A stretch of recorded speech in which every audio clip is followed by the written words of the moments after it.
स्त्री अचानक दूर का जाते? मानसशास्त्रीय दृष्टिकोन. अनेक पुरुषांना एक प्रश्न पडतो.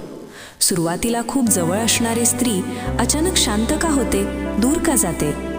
मानसशास्त्र सांगतं, स्त्री अचानक बदलत नाही, ती हळूहळू मनातून मागे सरकते. बाहेरून अचानक वाटतं, पण आतून तो निर्णय खूप आधी सुरू झालेला असतो. 1. भावना दुर्लक्षित होणे. स्त्री अनेकदा सुरुवातीला बोलून दाखवते.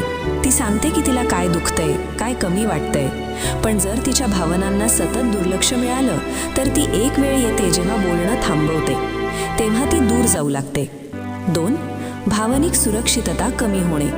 स्त्रीला नात्यात सुरक्षित वाटणं खूप महत्त्वाचं असतं. जर तिला सतत अस्थिरता, शंका किंवा दुर्लक्ष जाणवलं तर ती स्वतःचं मन जपण्यासाठी अंतर ठेवते. 3. सतत एकतर्फी प्रयत्न. जर नातं टिकवण्यासाठी प्रयत्न फक्त एकाच बाजूने होत असतील तर एक वेळ येते जेव्हा ती थकते. मग ती भांडण करत नाही, ती शांत होते. 4. आदर कमी होणे. प्रेमापेक्षा आदर स्त्रीसाठी जास्त महत्त्वाचा असतो. जर तिला वाटलं की तिचं मत, भावना किंवा अस्तित्व महत्त्वाचं नाही तर ती हळूहळू दूर जाऊ शकते. 5. मन आधीच तुटलेलं असणं. अनेक वेळा स्त्री दूर जाते तेव्हा नातं आधीच तिच्या मनात तुटलेलं असतं.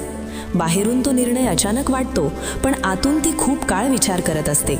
निष्कर्ष: स्त्री एका दिवसात दूर जात नाही. ती आधी समजावते, बोलते, वाट पाहते. पण जेव्हा तिला जाणवतं की बदल होणार नाही तेव्हा ती शांतपणे मागे सरकते. म्हणून अनेकदा तिची शांतता राग नसते, ती एक निर्णय असतो.